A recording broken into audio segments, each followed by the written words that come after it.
Bhavnagar Ahmedabad highway ઉપરની footpath ઉપર ઉભેલી ગર્ભવતી મહિલાને ટ્રક ચાલકે અડફેટે લેતા મોત નીપજ્યું હતું। કાળા તળાવ ગામે રહેતા કાજલબેન મુન્નાભાઈ રાઠોડ ભાવનગર અમદાવાદ હાઈવે પરની ફૂટપાથ ઉપર ઊભા હતા તે વેળાએ ટ્રક ચાલકે કાજલબેન રાઠોડને અડફેટે લેતા ભાવનગર સર્ટી હોસ્પિટલ ખાતે સારવારથી ખસેડવામાં આવ્યા હતા, જ્યાં તેમનું મોત નીપજતા પોલીસે ટ્રક ચાલક વિરુદ્ધ ધોરણસરની કાર્યવાહી હાથ ધરી હતી।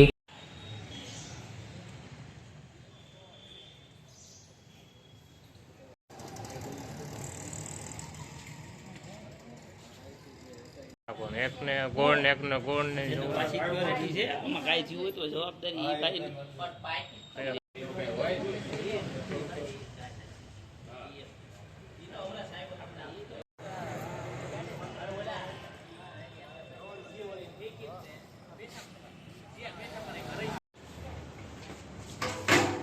હું કહું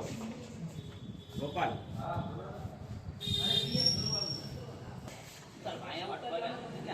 એ પાછળ